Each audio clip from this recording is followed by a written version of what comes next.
so great to see so many members on our webinars consistently, including some of those who were with us.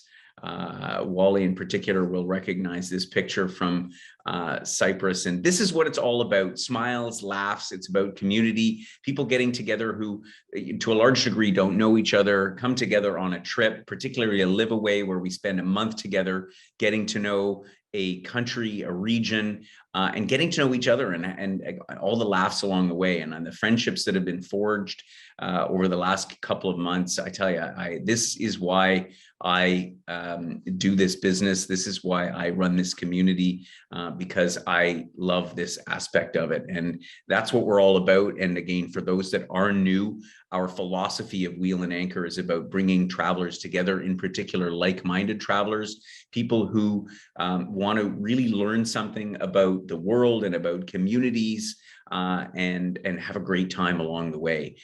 And, you know, we've been really lucky because we've had really a universal set of amazing people on all of our trips. And so I don't know what it is. I guess I can only take credit for it myself, that we have such amazing people that all really do fulfill this sort of like-minded feel. And I'm so blessed. I can't even tell you. So without further ado, let's get on with the webinar. So actually, Paula's not joining me today. She's on holiday this week. Thank goodness. Actually, her sister's getting married down in Florida. So she's down south for a week, much needed. We've been super busy of late, as many of you will know if you haven't gotten an immediate reply from us. And of course, Joel is in the background as usual, doing our technical support and hoping that nothing goes wrong. And so let me talk for a moment about the concept of Wheel and Anchor, of Liveaways in particular. For those who are new to the webinar, if you've ever lived abroad, if you've lived overseas, or even if you've just lived in a different country, you already realize that the relationship you have with the place, the people, the culture, the customs, the food, and the drink completely shifts. And that particularly applies, as I say, if you've lived in Europe, or if you've lived in Asia, or even further afield in Africa or South America or someplace. And so this is what a Liveaway is about: is to give you that sense of actually living somewhere. It's not, sure, it's a holiday, sure, we're eating too much and maybe drinking too much and doing all the things that we do on holiday, but we're taking time to just settle into a place, to talk to people that we meet on the street, to talk to the staff of the hotel or the accommodations we're staying in, and the restaurants that we frequent, because they see us every day and they wonder, who are these Canadians that are spending so much time? And so this is really what differentiates this from an ordinary holiday. And the response to this that we've gotten has been really fantastic so far, because I think people are realizing in this post-pandemic era, that's what I'm calling it now, the post-pandemic era, that going a bit slower, taking time to see more, to see, or maybe see less, but to just take more time doing it, is really the way of the future. And that's why we're putting so much energy into our Liveaways. Of course, it's nice to go away for a prolonged period of time during the inclement weather of winter. That's why our Liveaways at the moment are focused on this sort of January to April period, although we're going to expand them into other parts of the year, because I think people would like to go away and spend time in other months of the year in different parts of the world. So we have big plans for our Liveaway. The other thing that we're introducing new with our 2023 programs is we're really fostering the idea that you can combine more than one place. So just as some of our members came to Madeira and then they went on to Cyprus, and we had some members in Cyprus that are now here with me in Tuscany, we're going to make it so that you can go for a couple of weeks at a time and go to several different places, and still have that Liveaway feel, but do it in more than one spot. And so with this program in New Zealand in particular, we're going to be, you're going to have the opportunity to combine it with Bali, where we're going to go first in February, and then this program is going to back right onto it. So when you're traveling that far, let's face it, New Zealand is about as far away as you can go. go, then, you know, you might want to come and spend some time first in Bali and then go on to New Zealand. And we are going to actually have an Australia program that backs onto this as well. We're just going to, it's probably about a month away from being released. So anyway, let's move on. Let's talk about New Zealand a second. First of all, what this program is all about. This program is taking place on 2 islands, on both the North Island and the South Island. So we've split it into 2. We're going to spend 2 weeks in each. This will give us a good an opportunity to acclimatize, to acquaint ourselves with you know, the differences between the North and the South Island, and see some of the things that are really representative of these parts of New Zealand. So looking at the map, of course, we all know where New Zealand is, off southeast of the coast of Australia. And the first part of our trip will actually be on the South Island in Queenstown, that you can see down there on the bottom left. The reason that we're doing the South Island first is just because of the time of the year. We're planning to go in late March and April, so that is fall. So it's the end of summer, beginning of fall in New Zealand, and so the weather is cool. Queenstown, up in the Alps there, they go skiing in the winter time. So we want to make sure that we catch it while the weather is still nice. So the first 2 weeks will be in Queenstown, and then the second 2 weeks will be up in Mount Maunganui, which is on the Bay of Plenty there, right on the sea. It's one of the most popular beach destinations in New Zealand, and I'm going to tell you about some of the great things in that area that we can explore while we're there. So that's going to be what the program is. I see a couple questions and remarks here. Because I'm alone on the webinar today, I'm going to address all your comments at the end of the webinar. So first of all, Queenstown. This is a great shot of it. I mean, it is magnificent. Lake Wakatipu, which you can see there, the Southern Alps in the background. What a magical place. And it is a very active sort of a place. This is where people come to ski in the winter time and do all kinds of adventure activities in the summertime, and all year round there's something going on. And you know, if we're lucky, I suppose that, you know, the mountains will be snow-capped like you see here.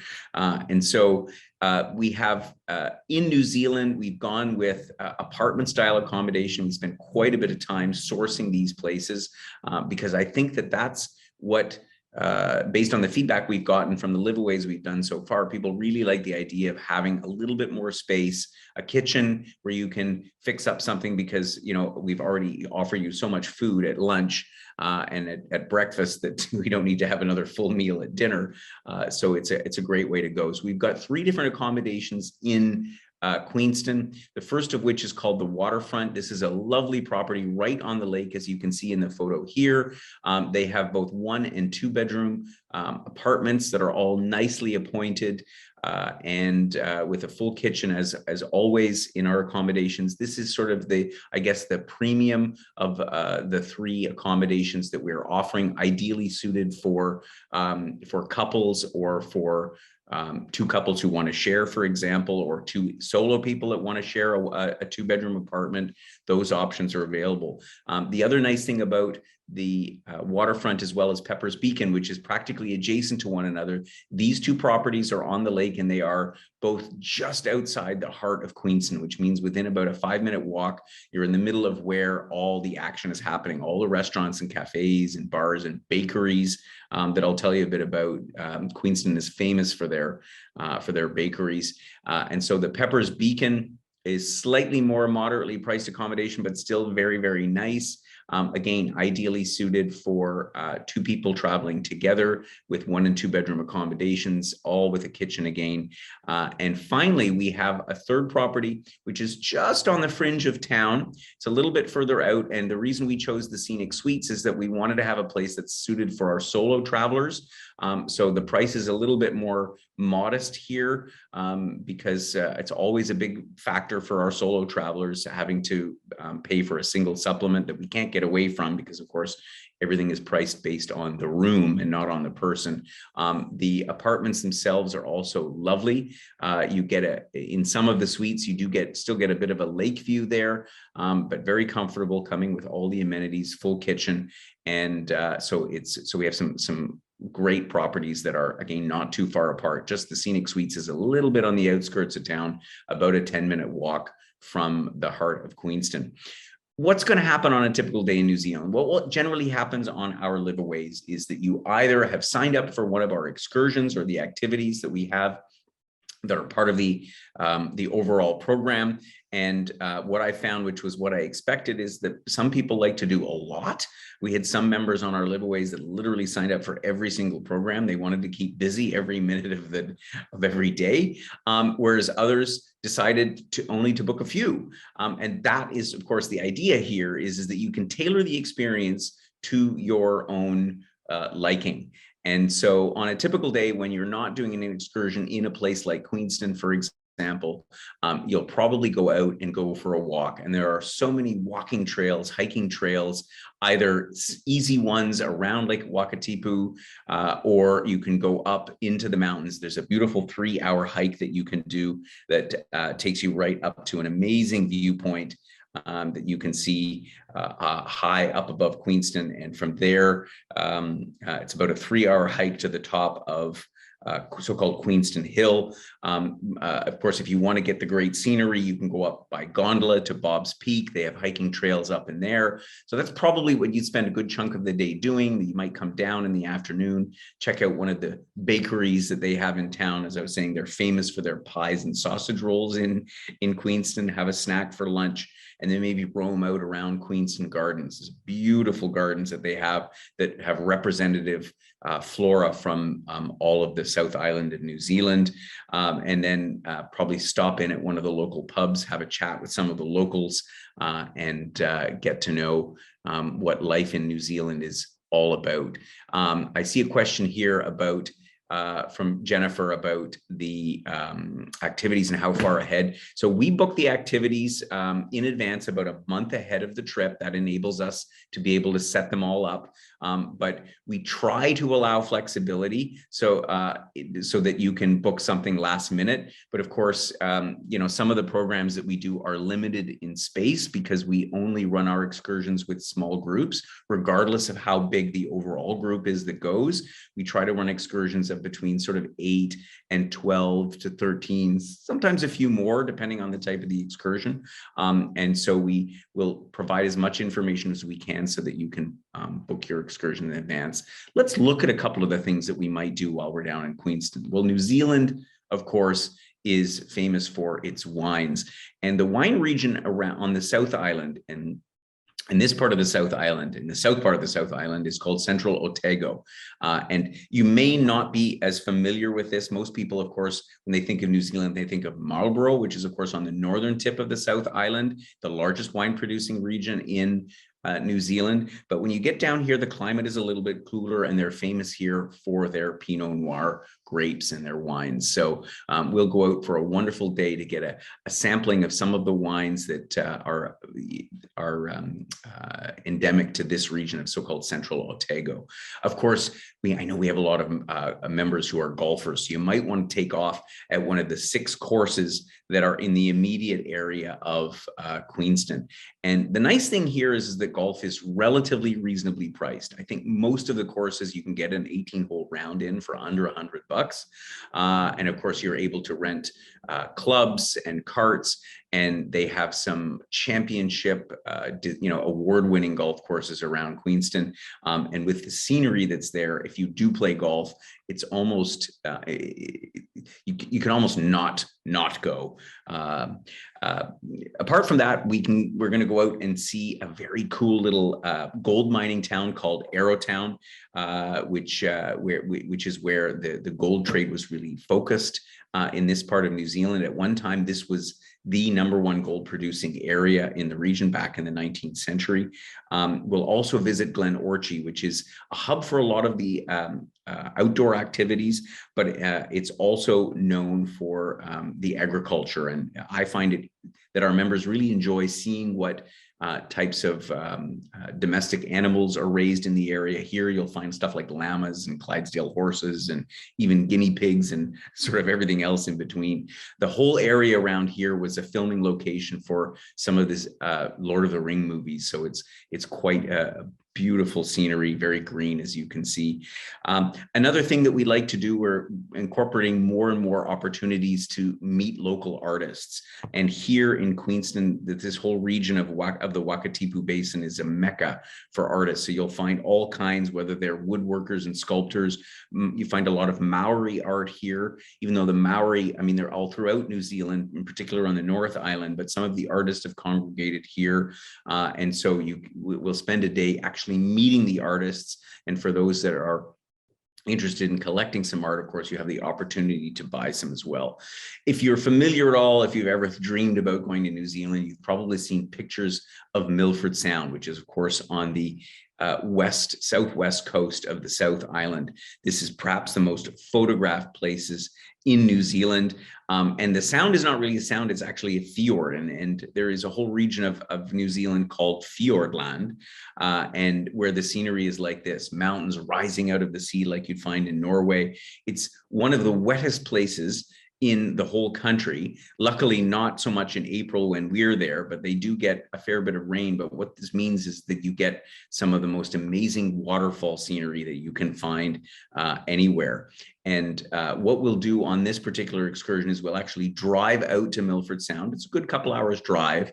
And then we'll have a scenic flight through these fjords on the way back. Will be a super, super memorable experience. Of course, this trip is really geared particularly for those who like a bit more of an active getaway with all the walking trails. So what we found with some of our other Liveaways is that we will organize just sort of spur of the moment walks. The picture that I showed you right at the very beginning of the webinar was something we did in Cyprus. We just decided last minute, there's a long beach, let's go walking down the beach. We had a magnificent day. It was one of the nicest days. So we'll do very much of the same.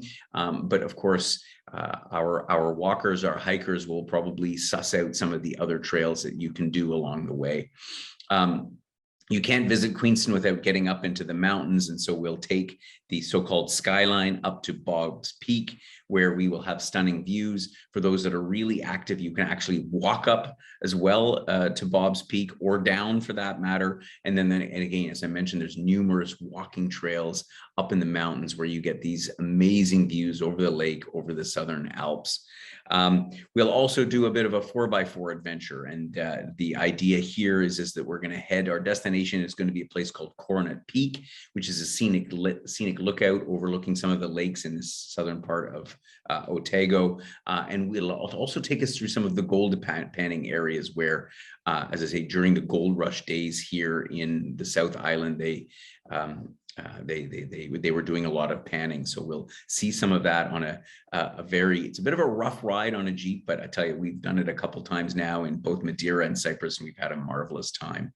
We'll also offer a trip up the Dart River by jet boat, like you see here. I tell you, for me, this is one of the most fun excursions. You hop on one of these boats. They have a very shallow draft because they're driven by jet propulsion, and you cruise all the way up the river. We will also offer an option for those that are real nature lovers, and again, more active. They have these inflatable kayaks. They call them fun yaks. And we'll be able to take those and make our way back downstream, going into some of the nooks and crannies and seeing, again, some breathtaking scenery. It's all about the nature here in the South Island of New Zealand. We'll also take a scenic flight either by plane or by helicopter. So that's something else we're going to offer. Again, particularly geared for those who are perhaps less apt at or less interested in doing some of the hikes, some of the more strenuous activities. You can certainly get an amazing view of the Alps by taking a trip by plane or helicopter. So we're going to make that available for you as well. All in all, there's tons to do on the South Island, particularly for the active. And so many things that I didn't mention, like bungee jumping or paragliding from Bob's Peak. There's lots of other things to be done. And as I will be hosting this trip, there's nothing more, as many of our members will know, that I like to do than organizing what it is that you want to do to make your trip the most exciting one that it can be. So after we spend 2 weeks in Queenston. We're then going to fly up to the North Island, and we're going to hole up here at a place called Mount Maunganui. And Mount Maunganui is on the north coast of the North Island. You can see an aerial view of it here. The mountain in the foreground is a volcano, which is completely dormant. And that is actually Mount Maunganui, and the community immediately below it is known as Mount Maunganui, and it forms part of the urban area called Tauranga, which is around 120,000 people.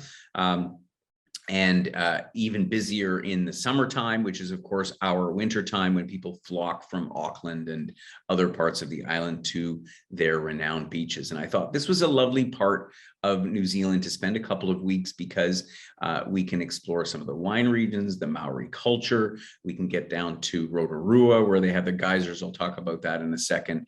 And we have the relaxing vibe of this beach town. A lot of people liken this place to like Southern California or the Gold Coast in Australia. So if you think about what the weather would be like back home in April, no comment to those in Manitoba at the moment, but would you rather be here on a sunny beach in New Zealand? I think that goes without saying. So we have two different apartment style accommodations here in Mount Maunganui. Both of them, they're almost immediately adjacent to one another. One of them is one street back from the beach, and one of them is directly on the beach. This is the Beaumont Apartments here. These have some of the suites that are higher up have a harbor view, like you can see here. But once again, just like with our other accommodations, they're very comfortable. They've got a separate living room and bedroom. They come in 1 and 2 bedroom configurations, all very comfy with balconies. They have a kitchen, of course, a fully equipped kitchen. So you really feel like you're living in the place. And again, that's what we found is popular.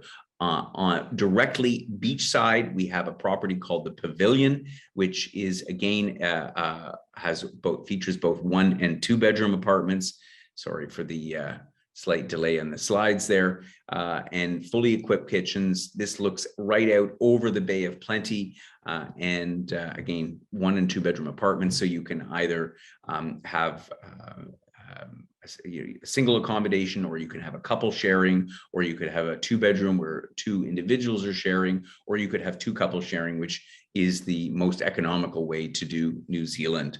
So talking a little bit about some of the things that we will do around the Bay of Plenty while we're there. Well, of course, again, because we're directly on the sea, it's all about the marine wildlife. And so one of the trips, which is going to be particularly exciting, is a full day marine safari, where we have a chance to see various kinds of whales, dolphins, sunfish, sharks, orca, all kinds of stuff. I mean, the sea here is filled with marine life. Of course, it varies a little bit according to the season, but this is one of those, I would say, must-do activities.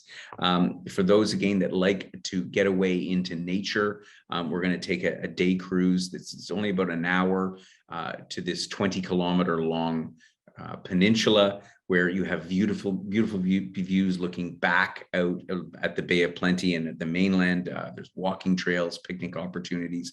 So this will be, again, one of the things that we do for those that like to get out into nature and walk. Similarly, on this program, we're going to do some kayaking around the coastline of Tauranga.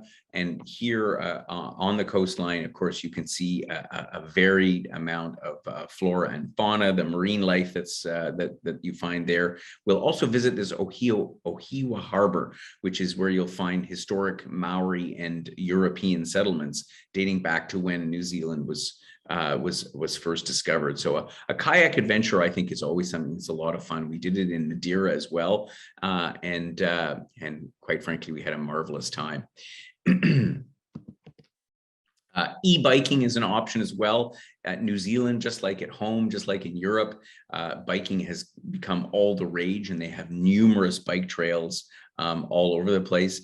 Both easy trails as well as more challenging trails that you can do. In particular, for example, the Omokorora Cycleway, which goes along the bay and has amazing views of the sea. But they've got longer routes that are more like almost mountain biking up to Pangaroa and Lake Rota Iti. I have to get used to pronouncing some of these in New Zealand names. So we'll definitely facilitate some e-bike adventures. And for me, one of the things I'm most looking forward to is Rotorua. So Rotorua is the Yellowstone Park, if you will, of New Zealand with its geothermal activity. You have here hot springs, geysers. The colors are absolutely magnificent. And the interesting thing, this is really this part of the center of Maori culture. And so one of the things that we do when we go there is we'll see how the Maori actually cook their food underground in the geothermally heated earth. The Maori started to use geothermal to heat their homes and boil water and all those things a long time ago. So they were already adapting, a more sustainable form of energy way back then. And so we'll sample some traditional Maori food that in a hangi, which is a village where the Maori live, while at the same time taking in this spectacular. So this would be a must do on the list of things to do while in New Zealand. Of course, we'll spend some time looking into the Maori culture. And, the one thing is they've made great strides. I wouldn't say they've perfected their relationship with the local Maori, but the Maori in New Zealand are treated very well, respected very much. And so we'll learn about some of their very interesting traditions, like, as I mentioned before, the fact that they traditionally cook their food underground in the thermally heated water, in the thermally heated ground, I should say. They have a neat custom of when they greet each other, they press their foreheads and their noses together. That's their way of shaking hands, if you will. And we'll learn all about their tattoos, how each one is unique, and it's almost like their name tag, if you will. And we'll hear some of the great stories that the Maori are so famous for telling. So I think learning and understanding about Maori culture in New Zealand is for many people going to be a real highlight. For others, it's going to be tasting beer. And much like other parts of the world, the microbrewery industry has exploded in New Zealand. And so we'll visit a whole bunch of craft breweries and get to sample and see. We'll be able to compare how our New Zealand's craft breweries compared to all the ones that have sprung up at home. We'll do some longer trips as well. We'll head up onto the peninsula, so-called Coromandel Peninsula, which juts out to the east of Auckland. This has probably the most scenic coastline that we'll find on the North Island of New Zealand.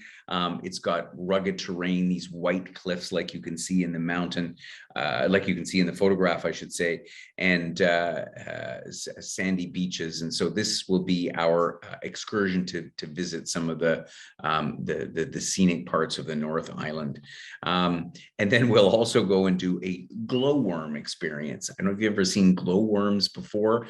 They are reminiscent a little bit of fireflies, but of course they're worms. We'll go into this underground river system. So it's caves where they have the stalactites and the stalagmites, which are usually the highlight when you go into spelunking, as it were, into the cave systems. But in this particular set of caves, we do part of the trip by boat, and everybody stays completely silent, and these glowworms come out and light up the whole place. They have this one room they call the cathedral, this massive chamber that's lit up by these glowworms. So this will be a very unique experience that I know I haven't tried anywhere else, and I'm certainly looking forward to doing it in New Zealand. Again, walking tracks and trails. You can see here the coast of the Bay of Plenty. So there's lots to do to keep you active, whether it's kayaking, whether it's e-biking, whether it's just walking the trails, whether it's walking up Mount Maunganui itself, which you can walk, of course, to the top of, and it's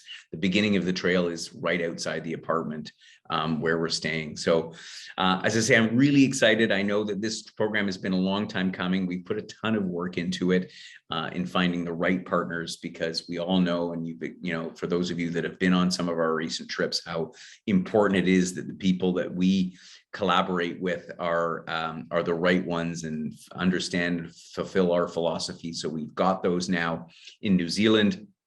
The brochure is going to be sent out to you at the same time as the replay. We just literally put the finishing touches on it last night. So it was a lot of work to pull together. So all these details you'll find in here with the pricing for both part 1 and part 2 for Queenston and Mount Maunganui, and of course everything in Canadian dollars. And I think that you'll find that, you know, New Zealand, which has, you know, gotten to be a bit more expensive destination in recent years, partly owing to the exchange rates and so on. But at the same time, I think you'll find good value in here because of all the things that we include, not only the accommodation, but we have the activity credit built in. In the case of this program, it'll be $1,200 for Queenston and $1,000 for Mount Maunganui. So that represents a good chunk of the price. And you can use that to choosing whichever of the excursions you'd like to do. And as per our normal policy on that is, if you decide you don't use it up because you don't have to do everything, then we'll simply write you a check back for the difference. Although we find most people do want to go and do many activities. In fact, most people end up having to write a small check for all the other things that they wanted to do. We'll also throw in a SIM card there. And this has been very valuable on our Liveaway programs because it's enabled us to stay in communication. We use an app called Telegram. We build groups. We have a lot of fun. We share photos. We say where we're going for dinner. And again, this is part of what fosters the experience amongst members. And of course, there'll be a host along the way and guides for all of the trips and breakfast every day and lunch on the excursions. So all the different things that are part of our Liveaway programs. And of course, the only thing that's on top will be your flights. And that will depend on if you're going to join us first in New Zealand and then continue on, first in Bali and then continue on to New Zealand, or whether you decide to fly down just for the New Zealand part of the tour and maybe join us for Australia afterwards. And so talking about that, looking at flights, New Zealand is obviously quite a long way away, particularly from the East Coast. Generally speaking, at the moment, flights down right into Tauranga range around 2,000 Canadian dollars if you're coming out of the East Coast, out of Toronto, a little bit less if you're coming from Vancouver. We have seen the airfares haven't changed drastically, other than for, you know, the next few months, there's been a huge surge of demand. So flights to Europe have gotten more expensive, but other places they've settled down a bit, quite a bit. And so we found that they're still within reason. I'm pleased that I'm going to be able to do an early booking bonus for those of you who are keen to jump on board and join us on this trip. If you book before the end of May, you will get additional $200 in activity credit. So that supposes that you do the whole Liveaway 4 weeks in New Zealand, or 2 weeks, a minimum of 2 weeks in Bali and 2 weeks in New Zealand. So that'll be the total activity credit. So you'd get $1,400 actually a total activity credit for Queenston, but you can apply that to either the North Island part or the South Island part. And of course, now I'm ready to take any questions that you have, but of course, both Paula, when she's back from holiday on Monday, or I are happy to take your calls and your emails. And so I'd love to know if you have any questions about our New Zealand program. Please put them in there. I'm going to see, I see a couple questions came in earlier. And so let's see here. Jennifer asked about how much time between Bali and New Zealand.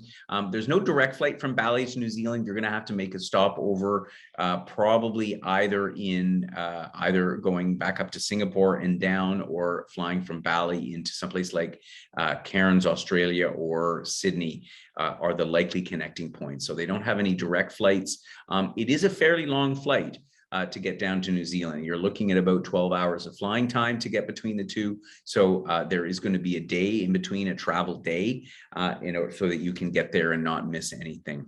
I think I asked the questions about the excursions in terms of how far ahead. We generally book those just after we make the final payment, so about 2 months ahead of time. Again, to the extent possible, we'll try to facilitate people being able to book excursions once they arrive in New Zealand. Fran asked about whether or not we get over to Dunedin. We don't have anything specifically on the program for Dunedin, but I know that a number of people who have been asking about this have inquired about staying on a bit longer, or doing an extension program, for example, in Auckland or in Dunedin. So all of those are possible possibilities. And so, you know, New Zealand is, although it looks like small dots on the map, it's still a pretty big country. So we can't cover the whole country, but we want to make sure that we enable you to be able to go and see the parts of the country that you want to see. Good. I think I captured all the questions now. So on that note, I'm sure that you're going to have lots more, particularly when you get that brochure into your hands. So once you've had a chance to look through all that, please do shoot us your questions. Let us know. Our email address, our information is there. We're always happy and available to answer your questions. And just remember that next week we are having our newest webinar on our Croatia program for 2023, because our programs in 2022 are already all sold out. And so please do join us for that. If you've been thinking about going to Croatia and the Adriatic coast, very, very popular. That's why we're already on to May of 2023. So that's next week. And in the meantime, I appreciate all of the wonderful feedback that I've been getting. I'm so excited to travel with our members in the last couple of months, and more trips coming up ahead. So I look forward to seeing you on a upcoming webinar. Thank you so much for joining me this morning. A copy of this webinar will be in your inboxes very soon. And I look forward to seeing you all very, very again soon. Jennifer, no, the Croatia is a what we call an experience program. It's not a Liveaway, but I'm happy to send you some information on that if you like.